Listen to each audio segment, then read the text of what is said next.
میں نے لفظ یہ نہیں بولا نماز توڑ کے آؤ، اس لیے کہ نبی کے بلانے پر باپ بلائے، تم آ گئے، قبلے سے چھاتی پھر گئی، جی کہہ دیا، جی ابا کہہ دیا، نماز ٹوٹ گئی۔ نبی نے بلایا، دوڑ کے آئے، نبی نے کام بھیجا، چلے گئے، نبی نے کھانا کھلایا، کھانے لگ گئے، نبی نے پانی پلایا، پینے لگ گئے۔ جس مرضی کام میں مشغول ہو، جب کام سے فارغ ہو، جہاں سے چھوڑیے نماز وہیں سے شروع کر دو، کیونکہ نبی کے بلاوے پر نماز چھوڑ کے آنا ہے، توڑ کے نہیں آنا، ٹوٹتی نہیں ہے۔ تو وجہ کیا ہے بھائی؟ وجہ کیا ہے؟ فرمایا کہ جب کوئی کسی کو بلاتا ہے اور اس کے بلانے پر وہ نہ آئے تو اس سے دل آزاری ہوتی ہے، دل دکھتا ہے، پریشانی ہوتی ہے۔ میں نے اس بندے کو بلایا، کیوں نہیں آیا؟ بڑا زبردست جملہ ایک بزرگ نے بولا تھا، انہوں نے فرمایا کہ اللہ تعالیٰ کے نبی نے بتایا نماز پڑھ رہے ہو چھوڑ کے آؤ، یعنی یہ نہ سوچنا کہ بھئی لیٹ گئے تو خیر ہے نماز پڑھ لیں گے، نماز معاملے کو سنبھال لے گی۔ فرمایا حضور کا دل ٹوٹ گیا، حضور روٹھ گئے، پھر نماز بھی کچھ نہیں کر سکتی ہے۔ تو بہرحال آج گزشتہ جمعۃ المبارک کو ہمارا اسی حوالے سے یہ بیان ہوا تھا کہ نبی علیہ السلام نے خود اپنے گستاخوں کو سزا دی اور صحابہ نے بھی گستاخان رسول کو سزا دی۔ اس میں ایک چیز اہم ترین اپنے ذہن میں ڈالیں، کئی ایک ایسے بے ادب ہیں جن کو حضور نے چھوڑ بھی دیا، بھائی یہ اصل بات سمجھانے لگا ہوں۔ کئی ایک ایسے بے ادب ہیں جنہیں حضور نے جانے دیا، رہنے دیا، یہ حضور کا اختیار ہے۔ یہ کیا ہے بولو؟ حضور کا اختیار ہے، وہ چاہیں تو کسی کو چھوڑ دیں۔ امت کے لیے فتح مکہ کے موقع پر انہوں نے ابن خطل اور اس کی 2 لونڈیوں کو عین حرم میں حجر اسود اور مقام ابراہیم کے درمیان ان کو قتل کروا کر، جو غلاف کعبہ سے لپٹے ہوئے تھے، چھپے ہوئے تھے پردوں کے اندر، اللہ کے نبی نے امت کو بتا دیا کہ حرم میں ویسے جانور بھی نہیں مارا جاتا، پر گستاخ رسول کو حرم کی وہ زمین اور حرم اور وہ علاقہ اور وہ ٹکڑا وہ بھی اس کو امن نہیں دیتا، اور ایک قانون بتا دیا، ایک رول سیٹ کر دیا کہ گستاخ نبی کی ایک سزا سر تن سے جدا، سر تن سے جدا۔ اور یہی بات ہے کہ نبی علیہ الصلوۃ والتسلیم کے بعد کہیں بھی نہیں ثابت کسی بھی تاریخ میں، حدیث میں، روایت میں کہ کسی صحابی نے کسی گستاخ کو معاف کیا ہو۔ یہ اس کے بعد امت کے لوگوں نے، فقہا نے، علماء نے معاف کیا ہو کسی گستاخ رسول کو۔ اس کی وجہ یہ ہے کہ گستاخ رسول کی معافی ہو ہی نہیں سکتی ہے۔ آج ایک اور چیز لے کے آ رہا ہوں کہ انسان تو انسان ہے، دیگر مخلوقات بھی اگر کسی پیغمبر کی توہین کا ارتکاب کریں گی ان کو بھی معافی نہیں ہے۔ دلائل النبوہ کے اندر علامہ ابو نعیم نے یہ حدیث روایت کی ہے، البدایہ والنہایہ میں امام ابن کثیر، خصائص الکبریٰ میں امام جلال الدین سیوطی، سیرت ابن کثیر ہے، اور اسی طرح علامہ شامی صالحی سبل الہدیٰ والرشاد کے اندر لکھتے ہیں۔ یہ روایت 2 صحابہ سے ہے، حضرت عبداللہ بن عباس اور حضرت عبد الرحمن بن عوف رضی اللہ تعالی عنہما، ان 2 صحابہ سے مروی ہے۔ یہ فرماتے ہیں کہ جب اللہ کے نبی نے مکہ مکرمہ میں اعلان نبوت فرمایا تو قام رجل من الجن علی ابی قبیس، ایک جن جبل ابی قبیس پہ کھڑا ہوا اور اس نے وہاں پر اشعار پڑھے حضور کے خلاف، گندے گندے اشعار، اور ان اشعار کو عام لوگوں نے بھی سنا، اور صبح یہ بات مکے میں مشہور ہوئی اور مکے والوں کی زبان پر وہ اشعار بھی جاری ہو گئے، اور آپس میں کہنے لگے کہ توانیتم حتی حرزتکم الجن، تم ہی ڈھیلے پڑ گئے ہو، دیکھو جن بھی تمہیں ابھار رہے ہیں کہ کچھ نہ کچھ کرو اس محمد کا جو ہمارے آباء و اجداد کے دین کے خلاف اپنا نیا مذہب اور دین لے کر آیا ہے۔ اللہ کے نبی نے جب یہ سنا تو حضور نے فرمایا یہ ایک گستاخ اور سرکش جن ہے جس کا نام مسعر ہے، اور جب کوئی جن سرکشی کرتے ہوئے نبی کے خلاف اعلانیہ لوگوں کو بھڑکاتا ہے تو اللہ تعالیٰ اس کو قتل کروا دیتا ہے۔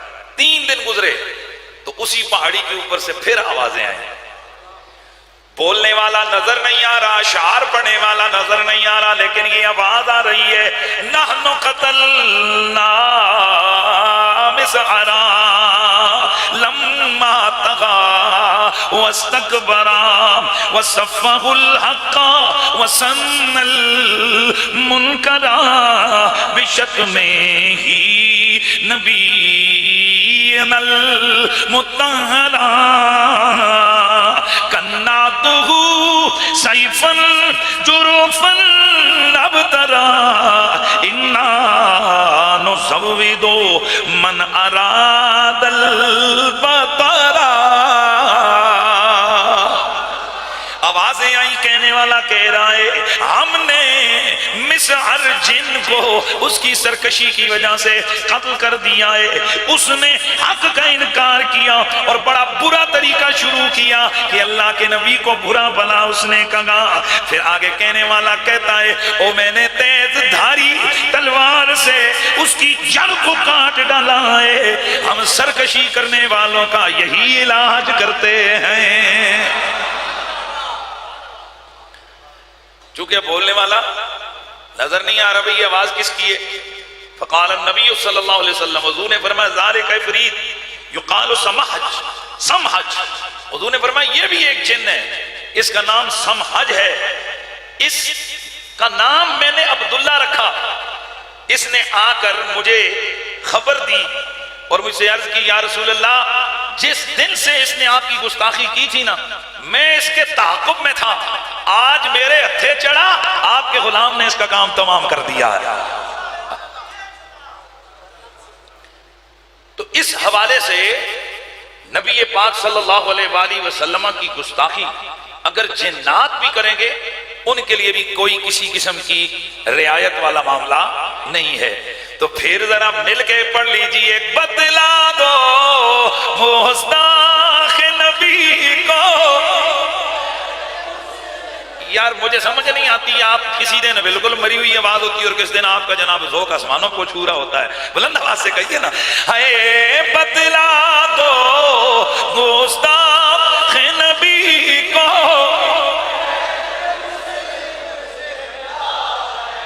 اے غیرت مسلم زندہ ہے، آقا پہ مر مٹنے کا جذبہ، ہوئے پیارے نبی سے اپنا رشتہ، ماشاءاللہ وہ سونے نبی سے اپنا رشتہ۔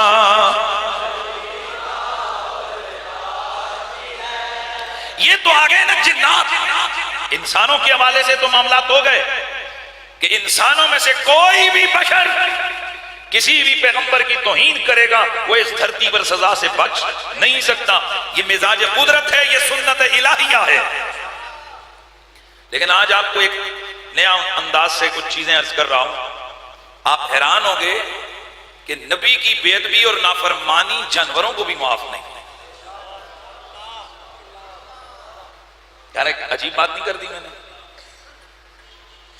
نبی کی بے ادبی اور نافرمانی، آپ پہلا سوال تو یہ کریں گے جی جانور تو بے عقل ہوتے ہیں، وہ بالکل بے عقل ہوتے ہیں، ان کو نہیں پتہ ہوتا چودھری کون ہے، ملک کون ہے، راجہ کون ہے، وزیر کون ہے، وزیر اعظم کیا ہوتا ہے، یہ صدر کیا ہوتا ہے، یہ ووٹیں کیا ہوتی ہیں، یہ الیکشن کیا ہوتا ہے، پر ہر جانور کو یہ ضرور پتہ ہوتا ہے نبی کون ہوتا ہے۔ یاد رکھیں، اس کو اپنے ذہن میں بٹھا لیں، بخاری، مسلم، ترمذی، ابن ماجہ، نسائی، مسند احمد بن حنبل، دیگر حدیث کی مستند کتابوں کے اندر موجود ہے کہ اللہ کے نبی سید عالم صلی اللہ علیہ وسلم نے فرمایا وَمَا مِن شَيْءٍ إِلَّا وَيَعْرِفُنِي أَنِّي رَسُولُ اللَّهِ، کائنات کی کوئی چیز ایسی ہے ہی نہیں جو مجھے پہچانتی نہ ہو کہ میں اللہ کا سچا رسول ہوں، سوائے سرکش جنوں اور انسانوں کے۔ دل کرتا ہے قرآن سے استدلال کرو، بھئی قرآن سے استدلال ہوگا کہ نبی کو مخلوق پہچانتی ہے۔ سب سے پہلے قرآن مجید قرآن رشید کے اندر اللہ تعالیٰ سورۃ النمل کے اندر ایک چیونٹی کا واقعہ بیان کرتے ہیں کہ ایک چھوٹی سی چیونٹی کیا کہتی ہے، بھئی واقعہ آپ نے سنا ہوا ہے کہ سلیمان علیہ السلام کا لشکر آ رہا ہے، تو جو چونٹیوں کی ملکہ ہے وہ کیا کہتی ہے؟ قالت نملۃ یا ایھا النمل ادخلوا مساکنکم لا یخطمنکم سلیمان وجنودہ وهم لا یشعرون۔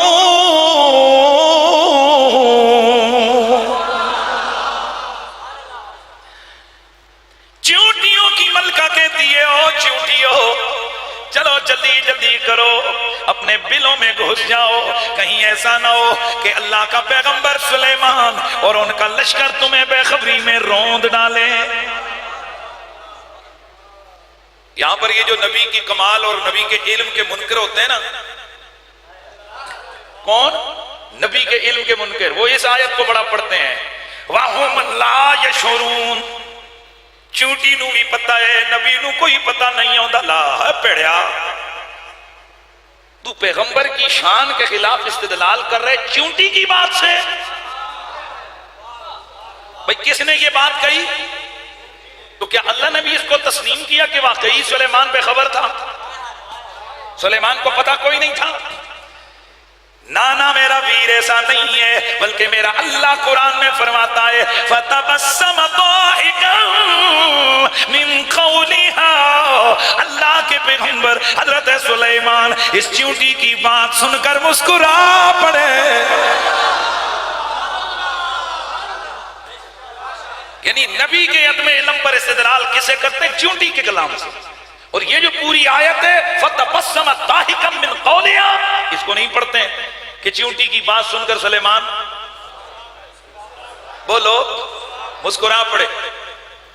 تو اب یہاں سے استدلال کیا ہے؟ استدلال یہ ہے کہ اس کا مطلب ہے کہ چونٹی کو بھی پتہ ہوتا ہے نبی کون ہے اس زمانے کا۔ بڑی چیزوں کو تو چھوڑیں، چونٹیاں بھی جانتی ہیں کہ پیغمبر، بولو پیغمبر، چونکہ آگے چل کر کچھ استدلال میں نے اور کرنے حوالے دینے، اس لیے ذرا اس کو دوبارہ بولو، چونٹیاں بھی جانتی ہیں کہ نبی کون ہوتا ہے۔ اور قرآن سے ثابت ہے کہ اگر جانور بھی کسی نبی کی حکم عدولی کریں تو ان کو سزا ملتی ہے۔ اب ایک آدمی جناب پکڑ کے پرندے کو مار رہا ہو، جی کیوں مار رہے ہو؟ اس میری گل نہیں منی، تو لوگ تنوں کی کہیں گے تسی ساڈی گل من لو، نہیں سمجھ نہیں آئی، چند دن ہاسپٹل چیک اپ کروا کے آ جاؤ، کیونکہ ہر بندے کو پتہ ہے ارے بھائی جانور کو کیا لگے، پرند چرند کو کیا لگے کہ آپ انہیں سزا دیں، بے شک ہلایا ہوا ہو، بے شک ہو، لیکن اس طرح کوئی نہیں ہوتا کہ جناب آپ جانوروں کو ذبح کریں یا جانوروں کو قتل کریں۔ پر کیا آپ نے قرآن مجید کے اندر ہدہد والا واقعہ نہیں پڑھا سلیمان علیہ السلام کا؟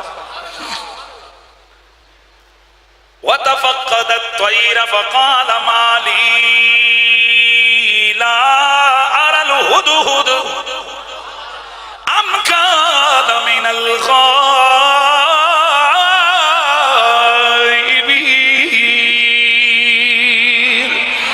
لَأُعَذِّبَنَّهُ عَذَابًا شَدِيدًا أَوْ لَأَذْبَحَنَّهُ أَوْ لَيَأْتِيَنِّي بِسُلْطَانٍ مُبِينٍ۔ اللہ کے پیغمبر حضرت سلیمان کے دربار کے اندر ڈیوٹی پر موجود ایک پرندہ ہے جسے ہدہد کہتے ہیں۔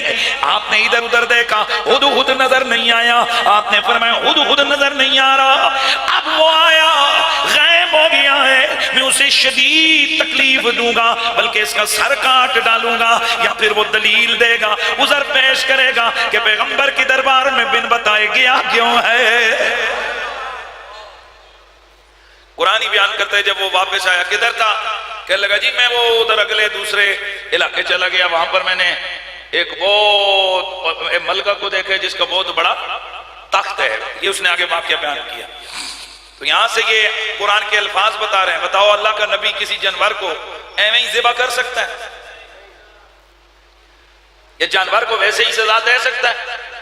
علماء فرماتے ہیں یہ اس لیے حضرت سلیمان پیغمبر نے فرمایا میں اس کو قتل کروں گا کیونکہ اس میں نافرمانی تھی نبی کی، اور نبی کی نافرمانی جانور بھی کرے اس کو زندہ رہنے کا حق نہیں ہے، وہ مر جائے گا، اسے مار دیا جائے گا۔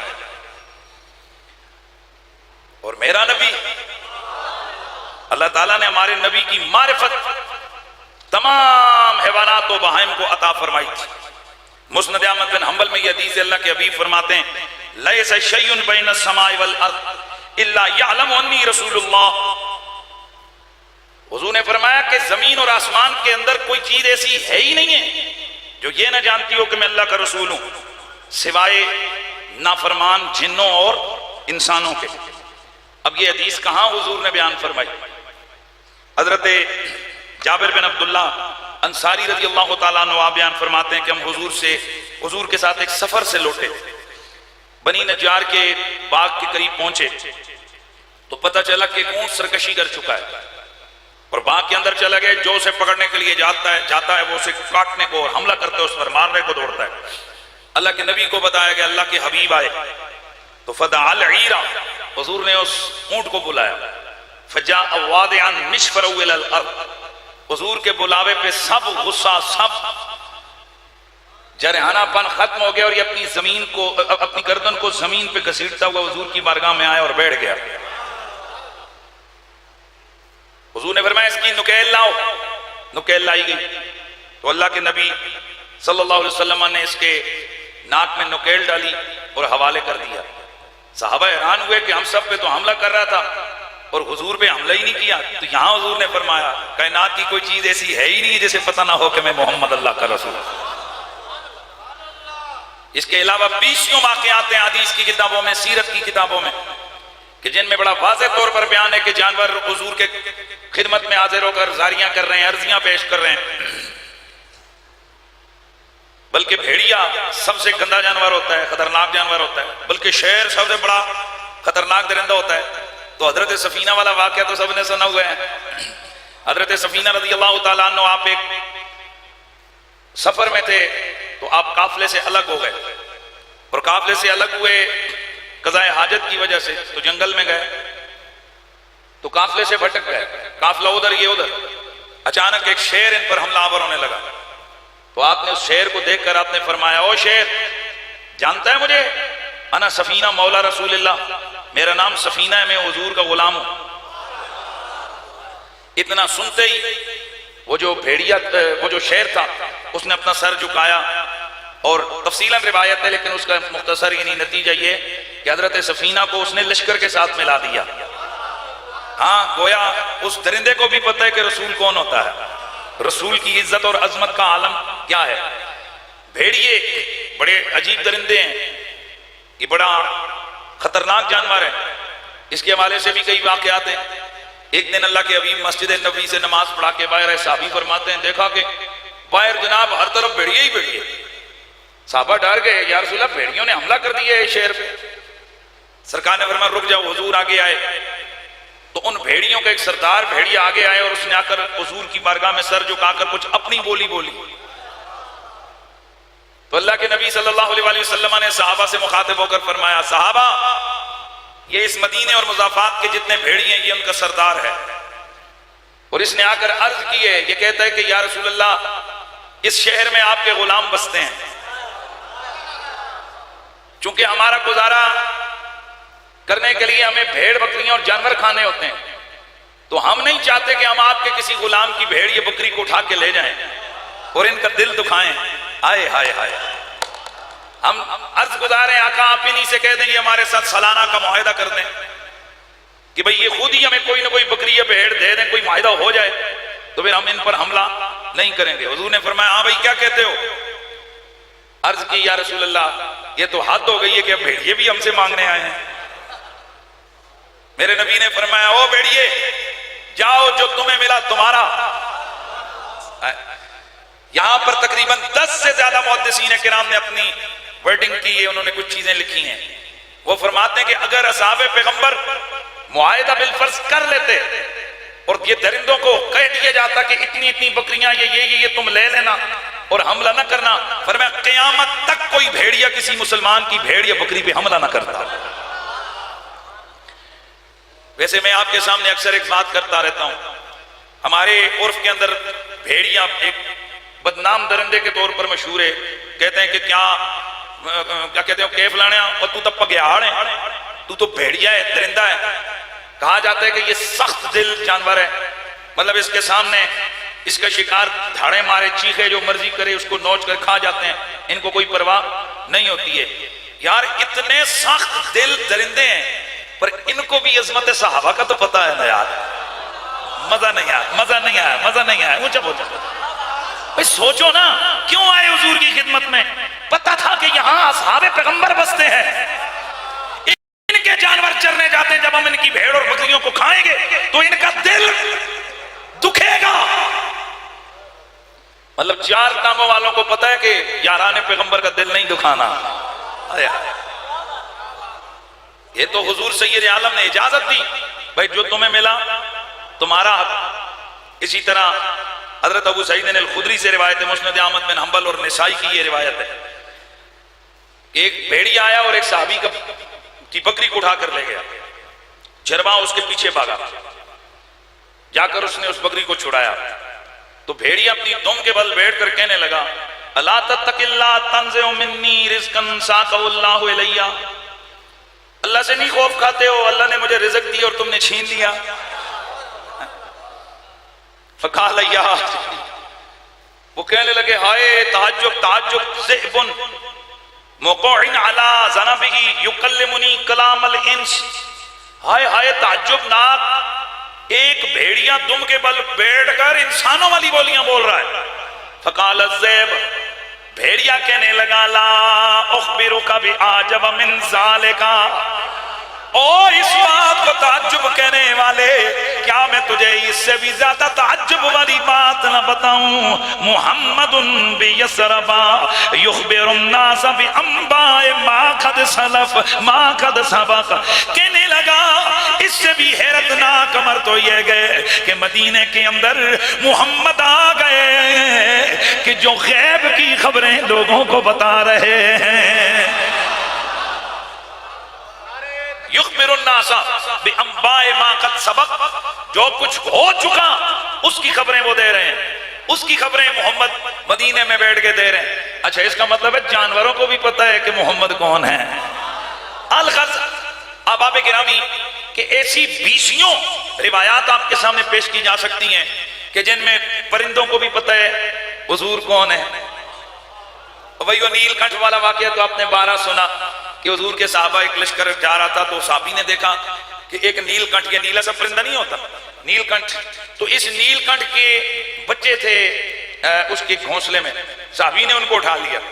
اچھا قافلہ چل پڑا تو یہ نیل کنٹھ اڑتا ہوا آیا اور آ کر حضور کی بارگاہ میں حضور کے چہرے عطر کے سامنے چنک چنک چک چک اپنی چینچے کرنے لگا۔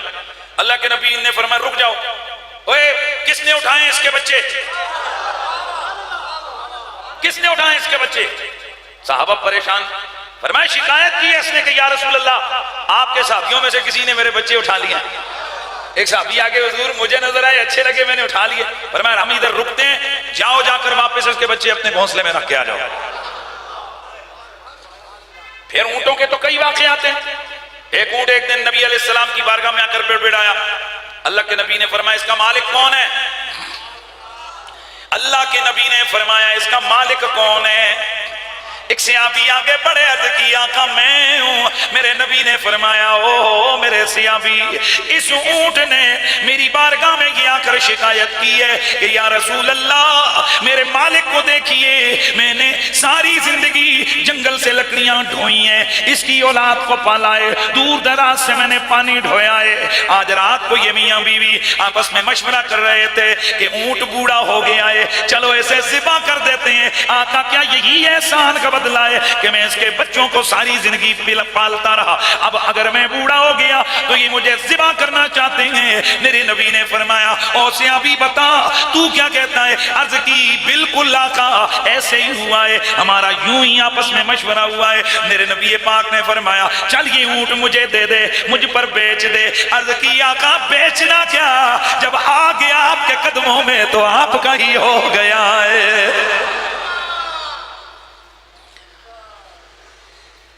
حدیث میں آتا ہے کہ جیسے ہی یہ اونٹ واپس جانے لگا تو پھر بڑبڑایا۔ اللہ کے نبی صلی اللہ علیہ وسلم کے صحابہ نے عرض کی آقا یہ اب کیا کہہ رہا ہے؟ اللہ کے نبی نے فرمایا یہ مجھے دعائیں دے رہا ہے، اے ذرا توجہ رکھو، یہ مجھے دعائیں دے رہا ہے، میرا کلمہ پڑھ رہا ہے، کہہ رہا ہے میں گواہی دیتا ہوں کہ محمد اللہ کے رسول ہیں، اور ساتھ ساتھ اس نے ایک دعا دی ہے اور دعا پتہ ہے کیا ہے؟ یا اللہ محمد عربی کی امت کی مغفرت فرما۔ بھئی یہ حضور کو دعا ہے، یہ تو امت کو دعا ہے۔ میرے استاذنا الکریم اللہ کے کامل ولی جس ہستی کی قریب 70 سال ہو گئے اللہ کے دین کی خدمت کرتے ہوئے، حضور قبلہ پیر طریقت پیر سید حسین الدین شاہ صاحب، آپ یہاں بڑا زبردست جملہ آپ نے ارشاد فرمایا۔ آپ فرماتے ہیں بیٹا ہر بندہ وہ کام کرتا ہے کہ جس سے اگلا بندہ زیادہ خوش ہو۔ ہاں حضور کے لیے بھی دعا ہوتی، حضور اس پہ بھی خوش ہوتے، پر اس اونٹ کو بھی وہاں رہ کر مدینے کے ماحول میں پتا تھا حضور اتنا اپنی وجہ سے خوش نہیں ہوتے جتنا امت کی وجہ سے خوش ہوتے۔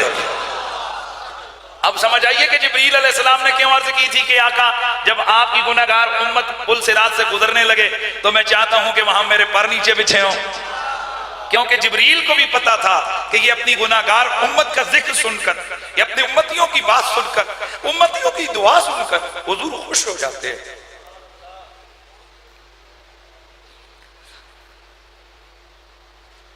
حضور امت کے ذکر پہ خوش ہوتے ہیں، اسی لیے تو پھر اعلیٰ حضرت فرماتے ہیں نا کہ امتی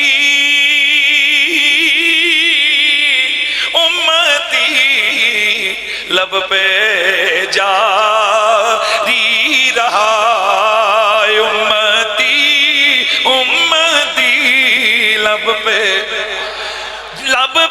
جاری رہا، امتی امتی لب پہ جاری رہا، امتی تیری قسمت پہ لاکھوں سلام، امتی تیری قسمت پہ ہے، امتی تیری قسمت پہ میرا نبی امت کے ساتھ اتنا پیار کرتا ہے کہ میرا رب قرآن میں فرماتا ہے لَقَدْ جَاءَكُمْ رَسُولٌ مِّنْ أَنفُسِكُمْ عَزِيزٌ عَلَيْهِ مَا عَنِتُّمْ حَرِيصٌ عَلَيْكُمْ بِالْمُؤْمِنِينَ رَءُوفٌ رَحِيمٌ۔ کتنا پیار ہے امت کے ساتھ کہ اگر امتی کو کانٹا چبھے درد حضور مدینے میں محسوس کرتے ہیں، اتنا پیار ہے امت کے ساتھ۔ تو بہرحال میں عرض یہ کر رہا تھا کہ یہ جو جانور ہے نا، اگر یہ بھی کسی پیغمبر کی نافرمانی کریں گے تو چونکہ انہیں معرفت پیغمبر دی جاتی ہے، انہیں بتایا جاتا ہے کہ نبی کون ہے، نبی کی پہچان کروائی جاتی ہے، لہذا اگر یہ کسی نبی کی حکم عدولی کرتے ہیں ان کی سزا بھی کیا ہے؟ موت ہے۔ بڑا مشکل مسئلہ سامنے آؤ بھائی، میں حوالے دوں گا، ایسے نہیں بات کروں۔ اگر کوئی جانور بھی کسی پیغمبر کی توہین کا ارتکاب کرے، نافرمانی کرے، تو اس جانور کو بھی جو ہے نا معافی نہیں ملے گی۔ بخاری اور مسلم کی حدیث ہے، حضرت ابو ہریرہ رضی اللہ تعالیٰ عنہ فرماتے ہیں کہ ایک نبی درخت کے نیچے ٹھہرے تو فلادہ غط ہو نملہ، ایک چیونٹی آئی، اس نے نبی کو کاٹا، تو پیغمبر نے حکم دیا تو چیونٹیوں کا پورا جتھا وہاں سے نکالا گیا اور اسے آگ لگا کر جلا ڈالا گیا۔ تو اللہ تعالیٰ نے اس نبی کی طرف وحی بھیجی کہ اے پیغمبر، کیا یہ ایک ہی چیونٹی جس نے آپ کو کاٹا تھا اسے سزا دینا کافی نہیں تھا؟ یہاں سے شارحین نے اس حدیث کی شرح میں بڑی زبردست باتیں کی ہیں۔ وہ فرماتے ہیں کہ یہاں سے پتا چلا، یہ نہیں فرمایا کہ وہ تو بے عقل ہوتی ہے، اسے تو شعور نہیں ہوتا، کیوں اس کو اس نے کاٹا، کہا اس کو ٹھیک مارا ہے پر باقیوں کو نہ جلاتے۔ لیکن ایک چیز ذہن میں رکھیے، انسان اور حیوان کی سزا میں فرق ہے۔ بہت بڑی بات آج آپ کے سامنے کر رہا ہوں، انسان اور حیوان میں فرق ہے۔ انسان جرم کرے اسی کو سزا ملے گی، اور پیغمبر کی بے ادبی جو جانور کرے اس کی نسلوں کو سزا ملے گی۔ بھائی میں نے کیا لفظ کہا؟ اگر کوئی بے ادبی اور گستاخی انسان کرتا ہے تو لا تزر وازرۃ وزر اخرى، اس انسان کو مارا جائے گا. ایسا نہیں ہے کہ گستاخ کی اولاد کو، اس کے بچوں کو، اس کی بیوی کو قتل کیا جائے، انسان کو ہی. لیکن جانوروں کے معاملات الگ ہیں. ایک جانور نے گستاخی کی، اس کی نسلوں کو سزا ملے گی. یار عجیب بات ہے، سبحان اللہ نہیں بول رہے ہو، پریشان ہوئے بیٹھے. بخاری اور مسلم کی حدیث ہے، حضرت عائشہ سے مروی ہے، کئی صحابہ سے مروی ہے. اللہ کے نبی صلی اللہ علیہ وآلہ وسلم نے حکم دیا کہ یہ جو چپکلی ہے گرگٹ، اس کو قتل کر دیا جائے. آقا اس کا جرم کیا ہے؟ فرمایا کہ ابراہیم علیہ السلام کو جب آگ میں ڈالا گیا تو اس وقت یہ پھونکے مار رہی تھی. تو ذرا بتائیے وہ ابراہیم علیہ السلام والی چپکلی مدینے میں تھی جسے قتل کرنے کا حکم دیا حضور نے؟ بیچ میں ہزاروں سال گزر گئے، بھائی کہاں وہ اور کہاں یہ. پتہ چلا کوئی جرم ایسے بھی ہوتے ہیں کہ جن کی سزا صرف شخص واحد کو نہیں ملتی، نسلوں کو ملتی ہے. اور صرف یہیں پہ نہیں ہے، میں آگے چل کے اور چیزیں عرض کر رہا ہوں. حدیث شریف کے اندر آتا ہے جس کو یہ گرگٹ نظر آئے اسے اگر ایک سٹ میں اور ایک ضرب میں قتل کرے گا اسے 100 نیکیاں ملیں گی، اور ضربیں زیادہ ہوں گی نیکیاں کم ہوں گی. 2 ضربوں میں مارے گا 50 نیکیاں ہو جائیں گی، 3 میں مارے گا 25 ہو جائیں گی. وجہ کیا ہے کہ ایک ہی ضرب سے قتل کیا جانا یہ بندے کے غصے کی دلیل ہے. یہ کیا ہے؟ بندے کے غصے کی دلیل ہے کہ بھئی اتنا غصہ تھا کہ ایک ہی ضرب میں اس کو ہلاک کر ڈالا. فرمایا چونکہ پیغمبر کی آگ پر پھونکیں ماری تھی تو مسلمان کو غصہ تو ہے نا، اس لیے غصہ دکھائے. اور قرآن میں بھی اللہ تعالیٰ نے گستاخان رسول کے لیے ویسے قتل کرنے کا حکم نہیں دیا ہے، وہاں اقتلونی کا، فرمایا قتلوا تقتیلا. یہ علماء جو پڑھے لکھے لوگ ہیں ان کو پتہ ہے کہ یہ کسی چیز کے اندر شدت پیدا کرنا ہو تو پھر اس کو قتل یقتل تقتیلا باب تفعیل کے اوپر لایا جاتا ہے. بھائی بات سمجھ آ رہی ہے؟ تو ویسے اقتلو مار ڈالو، لیکن یہ نہیں ہے، فرمایا قتلوا تقتیلا. جو گستاخ رسول ہوگا، جو پیغمبر کی بیعت بھی اور دشمنی کرے گا، وہ ایسے نہیں رہے گا، وہ مارا جائے گا، پر ایسے نہیں مارا جائے گا، بڑی شدت اور رگڑے سے مارا جائے گا. مارنے کے لیے تو ایک گولی بھی کافی ہوتی ہے، پر کوئی ممتاز قادری سے پوچھے تو نے 27 کا بریسٹ کیوں سینے میں کھا لیا؟ ہاں ماشاءاللہ، تسی ڈر کے بولے ہو، بولو جی سبحان اللہ. بھائی تو نے کیوں پورا بریسٹ مارا ہے؟ تو ممتاز قادری اتنا تو کہنے میں حق بجانب ہے نا کہ میں جمعہ آمنہ مسجد پڑھتا تھا، یہاں سے ہم نے یہ سنا ہوا تھا کہ ویسے مارنا ہی مقصود نہیں ہے، قتلوا تقتیلا، رگڑ رگڑ کے مارنا ہے. ویسے تو ایک گولی بھی کافی ہے، پر اس کا وہ پورا جو باڈی ہے نا اسی کو چھلنی چھلنی کر دیا جائے تاکہ قیامت تک آنے والوں کو پتا چلے جو زبان گستاخی پیغمبر میں ملوث ہوگی، نہ وہ زبان رہے گی، نہ وہ گلہ رہے گا، نہ وہ دل رہے گا، نہ وہ چھاتی رہے گا.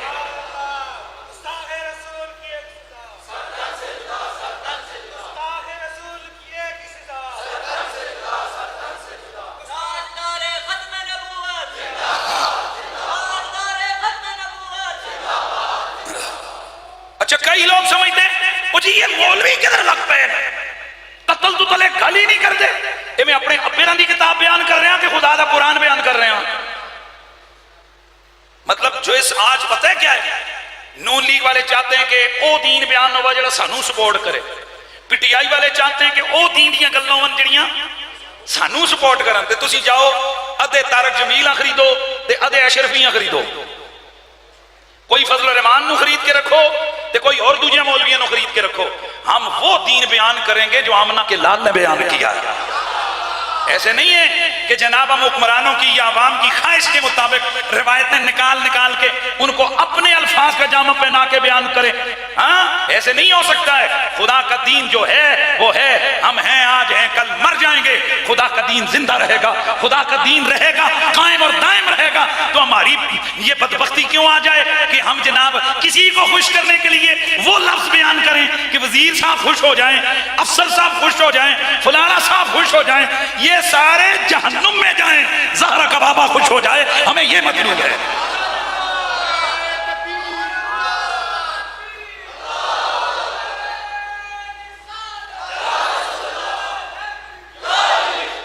دو جمع دو بولو یار, کچھ اور بولو نہ کوئی اور شے بول دو نا, بول یار کیوں بول چھڑ. تو تسا آکے نا مولوی صاحب ہے ہی چار ہے, اسی 2 جمع 2 نہ 3 کہہ سکتے ہیں نہ 5 کہہ سکتے ہیں, ہے ہی چار ہے. تیرے پتر تسی 2 جمع 2 4 تو علاوہ کچھ نہیں کہہ سکتے. اسی رسول اللہ دے قرآن اور حدیث تو بغیر ہاتھ کے اپنی طرفوں کی کہہ سکتے ہیں. تم حساب میں گڑبڑ نہیں کرتے ہو, 2 جمع 2 4 ہی کہتے ہو. کبھی تمہاری زبان پہ 5 نہیں آیا, کبھی تمہاری زبان پہ 3 نہیں آیا, وہ چلو 3.5 کر لو, کوئی 3.25 کر لو, کوئی 4.25 کر لو. کہا نہیں جی بھائی نہیں, پکا ٹھکا 4 ہی ہے. آئے ہوئے تمہارے بچے سے لے کر بڑے تک ریاضی کے تو اتنے وفادار ہو کہ 4 تو تلے نہ ادھر تے نہ ادھر. تم ریاضی کے اتنے وفادار ہو, ہم زہرا کے بابا کے وفادار نہ ہو جائیں کہ جو انہوں نے بتایا ہم وہی بتائیں.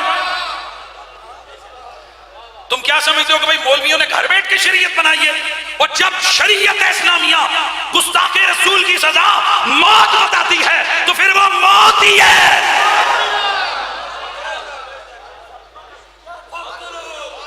اے جڑا ایک منٹ مرے دا نعرے دا بھی میں جڑا تپیا نا اے کیڑا نعرہ ہویا, بڈھے بڈھے ہوئے ہو ہیڈے ہڈیاں جانا توڑیاں تے نعرہ لاندے ہو مرے ہویا ہینج نہیں ہے, ہینج نعرہ لاؤ من سب نبی جن, من سب نبی جن.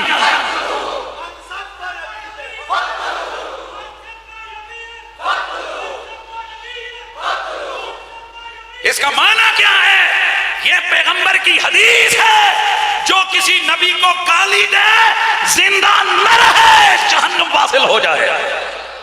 یہ نبی کی حدیث ہے, نبی کا حکم ہے. مجھے معلوم ہے کہ اس پر بھی کئی مولوی جناب وہ کہتے ہیں یہ روایت فلانا تو فلاں کتاب نے فلاں اس کا راوی. شاید تمہیں اتنا اندازہ نہیں ہے, اس فقیر کو ناموس رسالت کا کام کرتے ہوئے بڑا وقت ہو گیا. ہم نے ایک روایت کو پتہ نہیں کس حوالے سے اسناد اور سارا کچھ دیکھا ہوا ہے. بلا شک و شبہ سند کے اعتبار سے منصب نبیًا فقتلوا والی روایت یہ مجروح ہے, لیکن معنی کے لحاظ سے اس کا معنی صحیح ہے, کیونکہ یہ معنوی طور پر قرآن کی تفسیر ہے, میرے نبی کی عمل کی تفسیر ہے. کیونکہ رسول نے گالی دینے والے کو اپنے ہاتھوں سے بھی قتل کیا, جیسے کہ میں نے پچھلے جمعہ بتایا, صحابہ سے بھی قتل کروایا, اور صحابہ نے بن پوچھے بھی. اللہ اکبر. تو خیر یہ بات ہو رہی ہے. اب جی آپ چاہتے کیا ہیں؟ میں نے کہا میں یہ چاہتا ہوں کہ اے نہیں کہ کہنے تسی بندوقاں چکو تے اٹھ گئے شروع ہو جاؤ. یاد رکھو جب تک کوئی کنفرم گستاخ رسول نہ ہو آپ کسی کو قتل کرو گے, آپ قاتل ہو, آپ عاشق نہیں ہو. یہ تو نہیں ہے کہ بھئی معاشرے کو آپ بالکل جیسے کہتے ہیں کہ وہ ایک بنا لیں, فٹ بال بنا لیں کہ بھئی بندوق چکی اپنی خود ہی فتویٰ, خود ہی مفتی, خود ہی جناب عمل, خود ہی جج اور خود ہی قاضی. ایسے نہیں ہے. یہ جیسے ادھر ہوا کہ جناب کیوں قتل کیا اس بندے کو, اگر جی گستاخی کی, وہ کہ گستاخی اکھے امام حسین دا نام کارڈ تے لکھیا سی نے تھلے سٹے. مطلب تم کہاں سے آ گئے جنہیں نماز نہیں آتی اور تم یہ فتوے دو کہ کون گستاخ رسول ہے اور کون گستاخ رسول نہیں ہے؟ یہ مذاق ہے کیا؟ خبردار خبردار, آگاہ رہو. جس طرح توہین رسالت کے حوالے سے معاملہ خطرناک ہے, اس طرح انسانی جان کے حوالے سے معاملہ بڑا خطرناک ہے. آپ کیا سمجھتے ہو انسانی جان ویسے ہی ہے؟ 100 وجوہات کفر ہوں کسی بندے کی, تعویل میں ایک وجہ اس کی ایمان والی آ جائے, اسے مومن کنسیڈر کیا جاتا ہے. یہ آپ کہاں ہیں؟ آپ کو کیا پتا عام عوام کو کہ کیا چیز توہین پر منطبق ہوتی ہے اور کیا چیز جو ہے نا نہیں ہوتی. لہٰذا کبھی بھی آپ کے سامنے اس طرح کا معاملہ ہے توہین رسالت کے حوالے سے, احتجاج کریں, سب کچھ کریں, لیکن جب تک شہر کے جید علماء یا عدالتوں سے یا تفتیش سے یہ بات ثابت نہ ہو جائے کہ یہ بندہ گستاخ رسول ہے, ایسے بندے کو قتل آپ بولو اونچی آواز سے بولو. اور ہمارے ملک میں تو قانون موجود ہے, قانون کے حوالے کر دو. وہ الگ بات ہے کہ ہمارا قانون جناب رکھیل سے کم نہیں ہے. یہ بے حیات جج ان میں اور وہ سٹیجوں پہ تھرکنے والی فحشا رقاصاؤں میں کوئی فرق نہیں ہے. جیسے ادھر پیسہ پھینک تماشا دیکھ, ویسے ان عدالتوں میں پیسہ پھینک تماشا دیکھ. ان کا کوئی دین ایمان نہیں. جاؤ جہنم میں, لائیو پروگرام میں کہہ رہا ہوں, لے جاؤ میری یہ کٹنگ, جاؤ ججوں کو سناؤ, لگاؤ مجھ پہ توہین عدالت کا قانون اور آروپ. میں ثابت کروں گا کہ واقعی تمہارا کوئی دین ایمان نہیں ہے. میں نے ایک دفعہ پی ٹی وی پہ کہہ دیا کہ چیف جسٹس کو دعائے قنوت نہیں آتی. اگلے دن وہ موٹا ڈبو وہ اسمبلی کے اندر میرے خلاف بولا, یہ دیکھو ٹی وی پہ بیٹھ کے کیا کہتے ہیں. تو میں نے ہمارے وہ وکیلوں نے کہا یار کیا کیا. میں نے کہا جی جسٹس صاحب سے کہو نا بلا لے. جب وہ مجھے بلائے گا کہا جی تسی پھر کر سو کہ میں اکثر سر میں بڑا معذرت خواہوں, صرف آپ اتنا کر دیں یا سب کے سامنے دعائے قنوت سنا دیں, میں آپ کی معافی مانگوں گا, آپ کے پاؤں پڑوں گا, آپ کے ہاتھ چوموں گا, اور میں ہمیشہ کے لیے آپ کے یہاں باہر جھاڑو پکڑ کے کھڑا ہو جاؤں. جی تو سانو نہ سننے نہ پڑھنی آوے دعائے قنوت, اے میں اس جسٹس کھوتے ہیں کہ اس کی وجہ یہ تھی کہ اس نے غازی ممتاز حسین قادری کے حوالے سے اس نے اس عاشق رسول کو پھانسی پہ چڑھانے کا آرڈر جاری کیا تھا. اتنا بھی لوٹ نہیں مچا ہوا کہ تم جو مرضی ہے فیصلے کرو. میں حیران ہوں, کئی ہمیں کہتے تھے اے میرے اپنے بچ کئی جڑے بچ کدے کدے کدے آ جاندے نے نا, تے قریشی صاحب آپ بہت جذباتی ہیں. یہ تو پھر بنانا ریاست ہوئی کہ آپ عدالتوں کو یوں لتاڑتے ہیں. انہاں ججاں جدوں تیرے عمران خان دے خلاف فیصلہ دیتا ہے تے گالاں کیوں کڑیاں نہیں؟ انہی ججوں نے جب تیرے نواز شریف کے خلاف فیصلہ دیا رات 12 بجے یہ عدالتیں لگیں, گالیاں تم نے کیوں دی؟ یہاں بنانا ریاست نہیں نظر آئی؟ یہاں تمہیں پتہ نہیں چلا کہ یہ سپریم کورٹ کے جج ہے؟ تو تم کہتے ہو او جی یہ تے بچہ بھی سمجھ سکتا ہے کہ بغیرتی پہ کرنے تے جے تو دا خان دے بارے تے نواز شریف دے بارے اتنا شعور ہے کہ بچہ بھی سمجھتا ہے کہ بغیرتی کر دیں راتی 12 بجے عدالتاں لا کے, تے سانو ناموس رسالت دے بارے پتہ نہیں ہے کہ بغیرتی کر رہے ہیں. اپنی اپنی ترجیحات ہیں, تمہیں تمہاری سیاسی ترجیحات مبارک ہوں. تم لکھتے ہو پوسٹیں چڑھاتے ہو تو کسی سیاسی پارٹی کے لیے, واہ ہم تو مست لست لوگ ہیں, ہم بولتے بھی ہیں تو ناموس رسالت کے لیے, ہم کسی کو لتاڑتے بھی ہیں تو ناموس رسالت کے لیے, ہم حضور کے لیے کرتے ہیں. اگر آپ جو پوسٹیں لگانے والے ہو سیاستدانوں کے حق میں یا مخالفت میں اور اس کے کھاتے سے تمہیں اپنی کوئی مسئلہ نہیں ہے تو ہمیں کیوں پریشانی ہو یار. ہاں میں ایک بار پھر آپ کو جملہ دہرا رہا ہوں, وہی پی ٹی وی پر جب میں نے دعائے قنوت والی بات کی تھی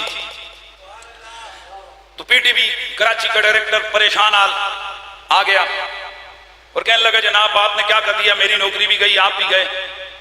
اس کی جناب افطاری سے نہ ہو جناب اس کا منہ خشک. میں بے تھلے بہ جا یار بھائی بے. میں نے اس کو دلاسا دیا, میں کہا نہ تیرے خلاف کچھ ہونا ہے تو نہ میرے خلاف کچھ ہونا ہے. کہنے لگا جی کیا مطلب, یہ دیکھیں آپ نے کس بندے کو کچھ کہا ہے. میں کہا میرے اس کے اوپر والوں کے ساتھ رابطے ہیں یار. یہ میں مسجد میں بیٹھ کے آپ کو بتا کیا کہا میں نے, میرے سے اوپر والوں کے ساتھ رابطے ہیں. اس نے سمجھا شاید یہ ان کی بات کر رہا ہے. بہرحال اللہ نے کیا, زمانے نے دیکھا, الحمدللہ العظیم ہم وہیں پہ رہے, پھیرا کے پروگرام بھی کیے, ساری باتیں ہوئی. تو بعد میں نا جس دن آخری ہماری ٹرانسمیشن ہو رہی تھی تو میرے پاس آیا, کہتے ہیں سر میں تو بڑا آپ سے متاثر ہوا ہوں کہ آپ کے تو بڑے اوپر والوں کے رابطے ہیں, ویسے کس کے ساتھ ہیں؟ اس کا مطلب تھا کسی جرنل نال, I S I they chief نال, چیف جسٹس نال, بھئی انہی کے ساتھ ہو سکتا ہے ورنہ چیف جسٹس تو بڑی چیز ہے. میں نے کہا رہے ہو پگلے تو سمجھا نہیں ہے, یہ بتا میں نے وہاں بات کس کی تھی؟ کہا آپ نے ناموس رسالت کی. تو میں نے کہا بتا یہ جج بڑا ہے, چیف آف آرمی سٹاف بڑا ہے, یہ آئی ایس آئی کا چیف بڑا ہے یا مدینے کا سلطان بڑا ہے؟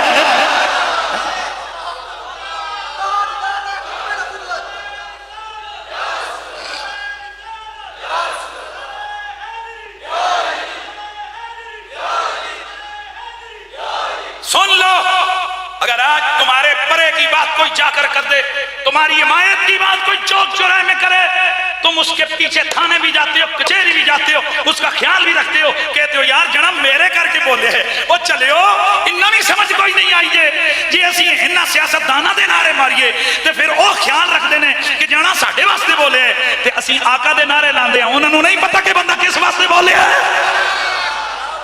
لگاؤ صدا لبیک,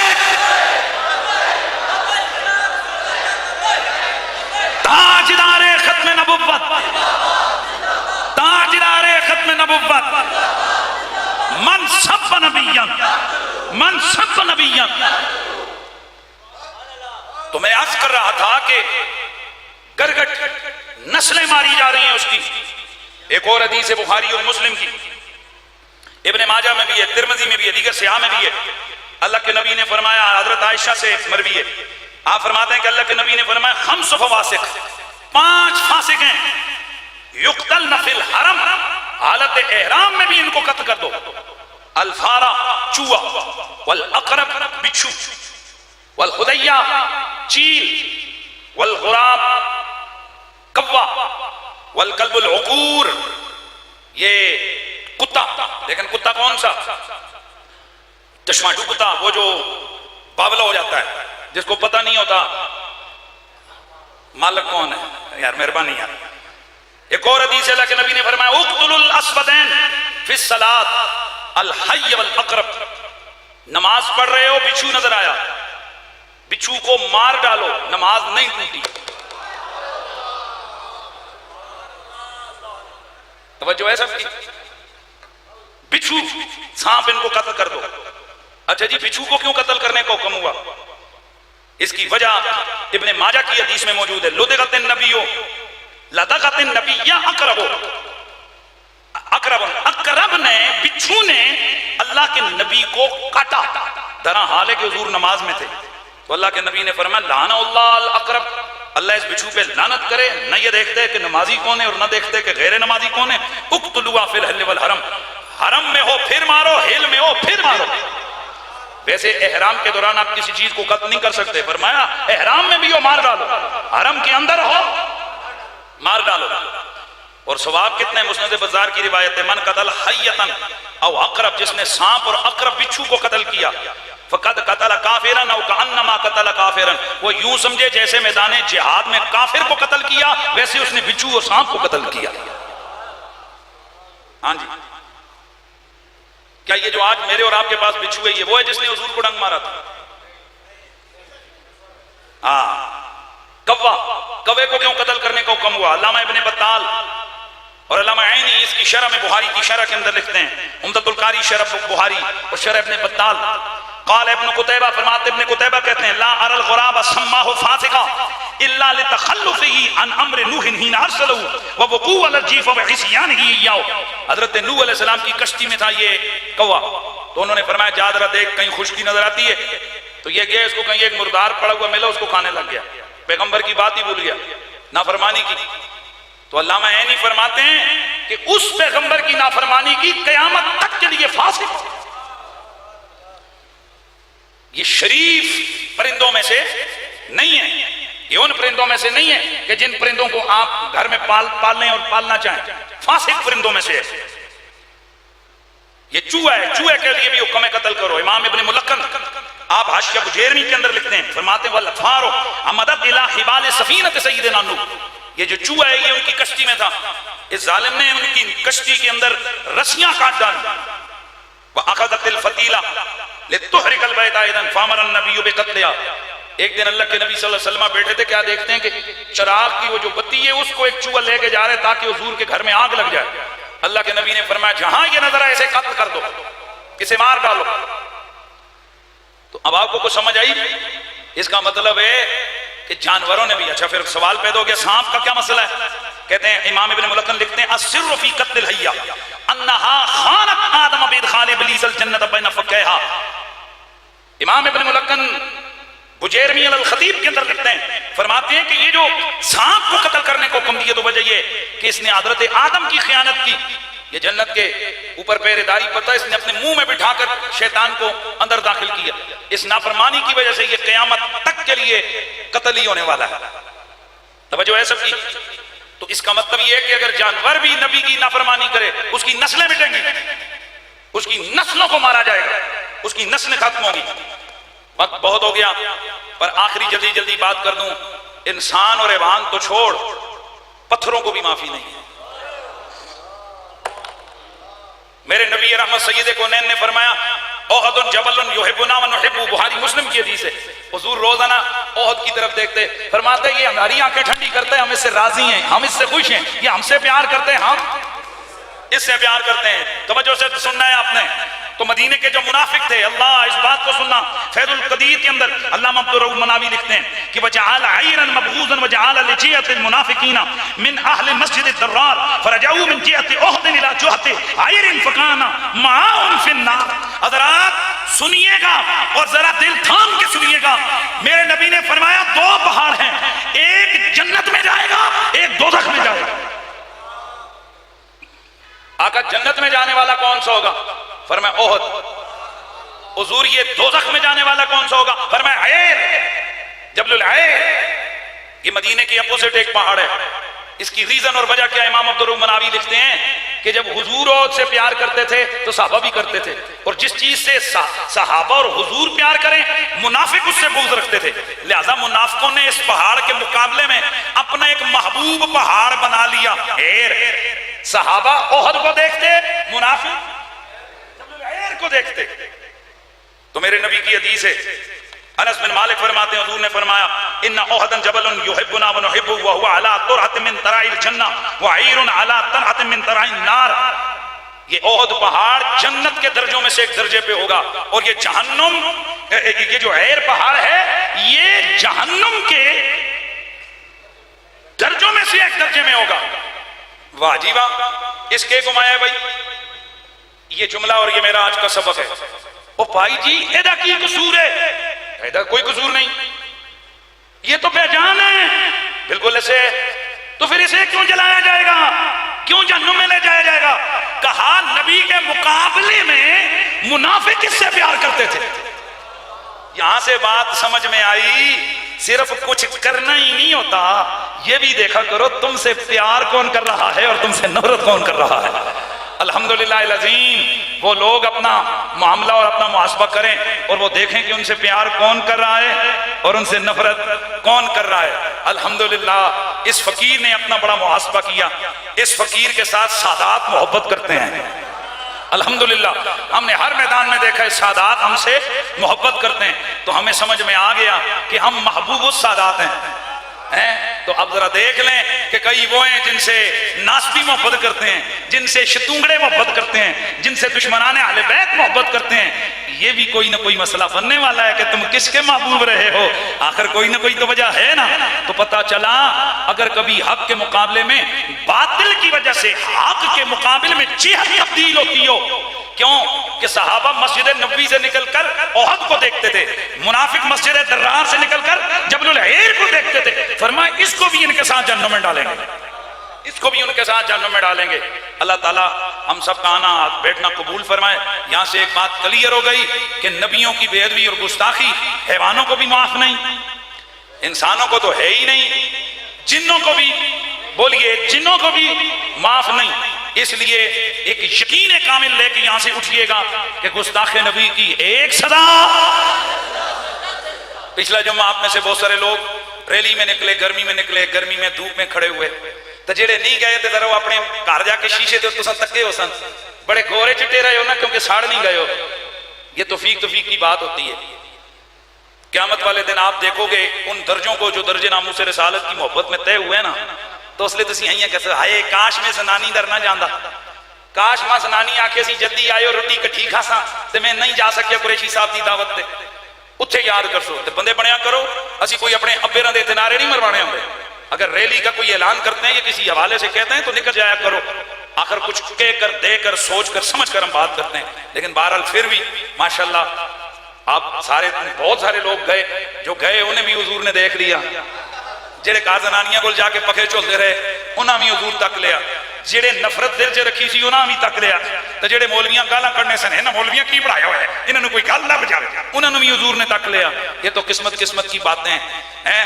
مجھے بڑے افسر نے کال کی، وہ جی گرمی میں ٹریفک رکی ہوئی ہے، اے سنے ہو ذرا ٹریفک رکی ہوئی ہے، ذرا جلدی سے ریلی ختم کریں، میں تو میرے کول ہمیں نا تو میں تیری جناب آرتی چڑھاواں، اور میں صدقے نہ جاواں، میں تیرے تے پھول سٹاں۔ اور خبیثو تانوں حیا شرم کوئی نہیں آندی، خود تم نے ان پچھلے دنوں میں اسی گرمی میں ترنے کی وجہ سے خود کنٹینر لگا کے تم نے روڈیں بند کی، اس وقت تمہیں عوام کا پتہ نہیں چلا، اس وقت ان کا فکر نہیں ہوئی، اور جب ہم ناموس رسالت کے لیے نکلے تمہیں موت پڑ گئی ہے۔ بے حیا، یہ ملک صرف تم غداروں کے لیے یا محمد کے وفاداروں کا بھی اس میں کوئی حق ہے؟ پھر کہتے ہیں کہ یہ مولوی جرحانہ میں باتیں کرتے ہو، یار اسی کیوں نہ کریے یار، یعنی خود تسی بلاک کرو سیاست واسطے تے ٹھیک ہے تے اسی ناموس رسالت واسطے نکلیے ہیں۔ اللہ آپ کو سلامت رکھے۔ اے گلاں کئیاں نوں چنگیاں لگدیاں، کئیاں نوں چبھدیاں، پر جدوں تک زندگی یہ گلاں ہوندیاں رہن گیاں۔ السلام علیکم۔